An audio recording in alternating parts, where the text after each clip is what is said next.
ഇതിന്റെ മുമ്പേ നിങ്ങളുടെ അടുത്തൊരു കാര്യം പറയാണ്ട്, നമ്മളെ ബൈക്ക് റൈഡേഴ്സ് അനുഭവിക്കുന്ന ഏറ്റവും വലിയൊരു പ്രശ്നമാണ് മഴയത്ത് റൈഡ് ചെയ്യാന്നുള്ളത്. മഴയത്ത് റൈഡ് ചെയ്യുന്ന സമയത്ത് നമ്മളെ കാല് നനയും, അതുപോലെ തന്നെ നമ്മളെ ബൂട്ട് ഉണ്ടെങ്കിൽ അത് നനയും. തണുപ്പുള്ള സ്ഥലത്തു കൂടിയൊക്കെ റൈഡ് ചെയ്യാന്ന് പറഞ്ഞു കഴിഞ്ഞാൽ ഭയങ്കര പ്രശ്നമാണ്. അധിക തണുപ്പകരെ കാലും മതി. ഈ കറി സോക്സ് ഇതൊക്കെ തന്നിട്ട് അതിന് അടിപൊളി പരിഹാരം കിട്ടിയിട്ടുണ്ട് നമ്മുടെ. ഒന്നുമില്ല, സംഭവം ഈ റെയിൻ പാൻസ് ആണ്.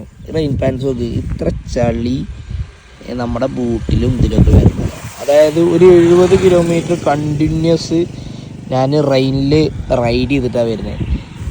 ഓക്കെ, ഇതുണ്ടായതുകൊണ്ട് നമുക്ക് എന്താ, നമുക്ക് ഫിറ്റാക്കി വെക്കുകയും ചെയ്യാം. ഇതിങ്ങനെ ഉരുന്നു കണ്ടോ എൻ്റെ റൈഡിങ് ബൂട്ടിൻ്റെ ഒരു അവസ്ഥ.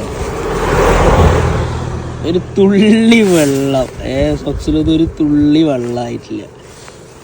ഞാൻ ആദ്യമായിട്ടാണ് ഇങ്ങനെ എൻജോയ് ചെയ്തിട്ട് റൈഡ് ചെയ്യണത്.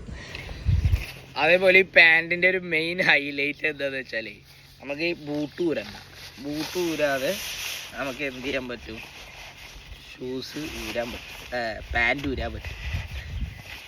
ഈ സ്റ്റിക്കർ പറിച്ച് കഴിഞ്ഞാൽ